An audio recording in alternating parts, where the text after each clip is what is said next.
C'est une affaire qui défraie la chronique en France et fait très peu de bruit au Maroc. Pourtant, elle concerne des victimes marocaines.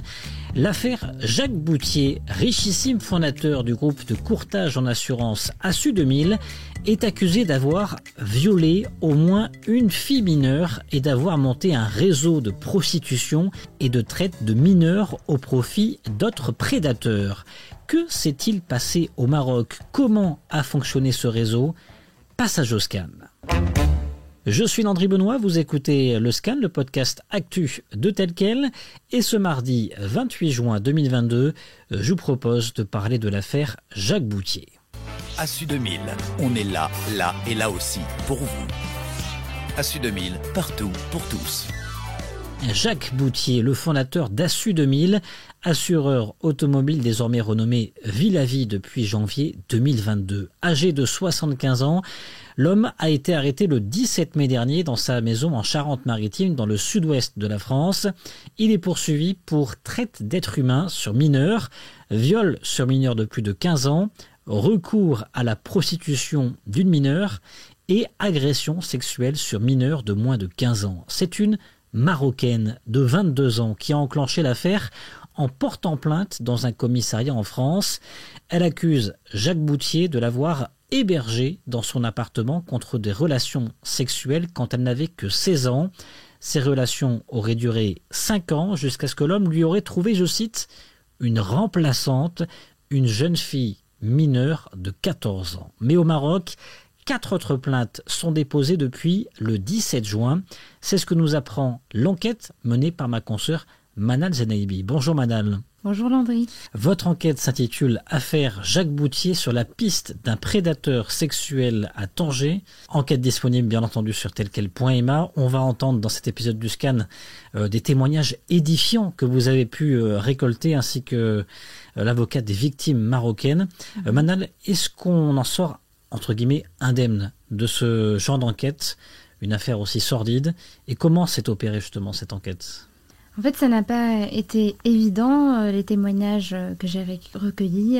Je les ai eus de fil en aiguille, c'est-à-dire qu'une personne me redirigeait vers l'autre, et du coup, c'était un long processus, très éprouvant, parce que c'était des témoignages glaçants, graphiques, et je devais gagner la confiance des témoins, les convaincre de parler parce qu'ils étaient terrifiés.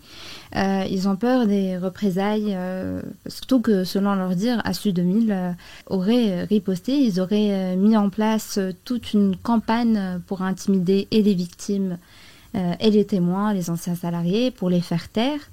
Donc voilà, c'est en creusant que j'ai réussi à avoir des témoignages glaçants des victimes présumées et de l'avocate ici au Maroc qu'on écoutera dans ce podcast. C'est une enquête qui a débuté quand pour vous? Dès que l'interpellation de Jacques Boutier a démarré le 17 mai dernier? Oui, quelques jours après. Est-ce qu'il y a un élément ou un fait qui vous a le plus frappé, choqué, heurté durant cette enquête? Oui, l'impunité avec laquelle agissait Jacques Boutier. Il se pensait intouchable, il se permettait tout devant tout le monde et comme personne ne réagissait, selon les dires des victimes, ni les responsables, ni les directeurs régionaux, il se croyait tout permis. Et donc c'est pas une seule personne, c'est tout un système que vous décrivez dans votre enquête. On va y revenir un peu plus en détail dans ce podcast, mais j'invite encore les auditeurs à lire votre dossier. C'est plusieurs dizaines, voire peut-être plusieurs centaines de victimes potentielles. C'est ce que vous déclare notamment l'avocate. Exactement. Les victimes disent qu'il y en a une vingtaine. Chacun fait son estimation. Mais il faut s'attendre à beaucoup plus de plaintes dans les jours à venir. Depuis son interpellation, Jacques Boutier a démissionné en France de son poste de directeur général de Villavis. Au Maroc, il est accusé pour des faits de harcèlement sexuel, d'attentat à la pudeur, de violence verbale et psychique et de traite des êtres humains. Les plaignantes sont toutes d'anciennes employées du centre d'appel du groupe à Tanger, où le richissime entrepreneur se rendait régulièrement. Selon nos informations, Jacques Boutier avait une réputation de dragueur sexiste aux mains baladeuses, adepte des réflexions graveleuses. Il n'hésitait pas à se montrer tactile avec les salariés ou à leur faire des remarques sur leur physique en plein public. Mais les faits reprochés vont bien au-delà de cette réputation. Parmi les victimes, Naïma, ex-attachée commerciale entre 2018 et 2021. Son nom est fictif pour des raisons de sécurité. Elle raconte à ma consoeur Manal Zenaibi le début de sa rencontre avec Jacques Boutier. Elle est l'une des premières victimes présumées à avoir porté plainte contre l'homme d'affaires en France. Il vient un jour, et là il s'approche de moi, il me dit « Ah, mais regardez-moi cette beauté, toi je te connais pas encore ». Quelques mois plus tard, il faisait son tour des équipes, il vient, il me demande mon numéro de téléphone. Il insiste, j'essaie de lui dire non, il insiste, il me dit « Mais tu comprends pas, je te demande ton numéro, tu me le donnes ».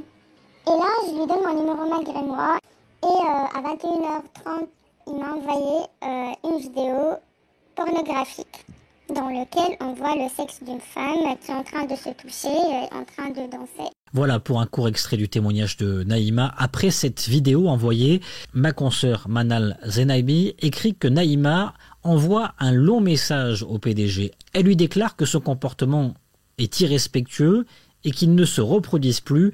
Le lendemain, Jacques Boutier va se contenter à la féliciter pour son français parfait. Autre victime, Sarah, également ancienne attachée commerciale.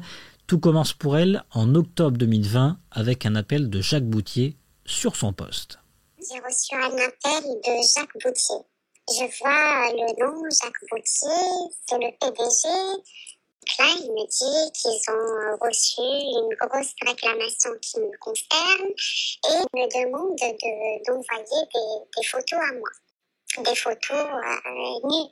Je dis que je ne peux pas faire ça. Il me dit que c'est dommage. Dans ce cas, tu me présentes quelqu'un. Une petite sœur, une cousine ou une copine.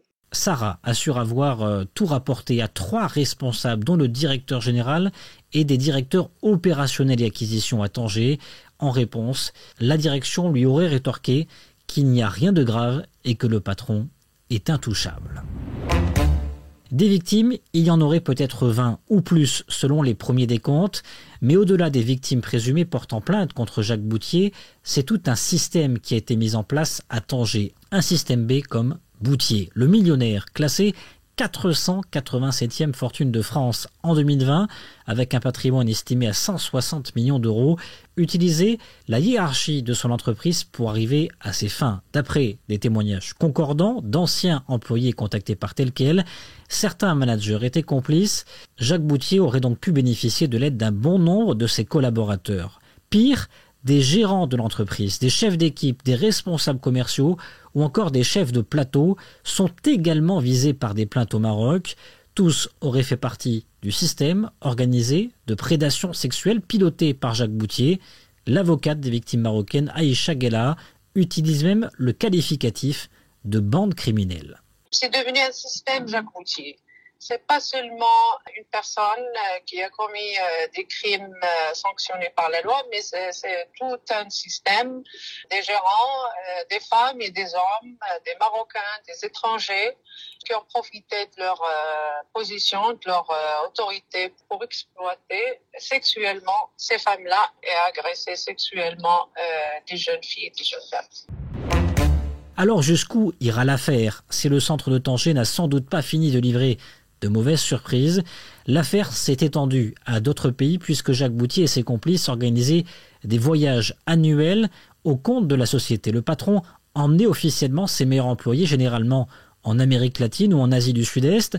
Au programme, aucune activité professionnelle, baignade à la plage, virant en bateau, visite de boîtes de nuit ou encore soirées arrosées.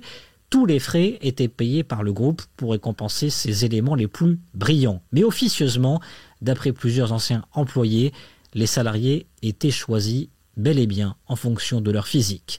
L'homme de 75 ans est aujourd'hui poursuivi devant la justice française, lui et 5 autres personnes, dont un ex-membre du GIGN, le groupe d'intervention de la gendarmerie française, qui aurait notamment tenté de récupérer une vidéo de la première plaignante de 22 ans, une vidéo montrant le millionnaire avec sa nouvelle proie de 14 ans. Le groupe Villavi a annoncé mercredi 22 juin le lancement d'un audit indépendant après ces nouvelles accusations au Maroc. Le Scan, le podcast d'actualité, c'est fini pour aujourd'hui. Réalisation Adam Al-Arshawi. N'hésitez pas à vous abonner sur le site telquel.ma et à nous retrouver chaque jour du lundi au vendredi sur toutes les applications de plateformes de podcast et de streaming.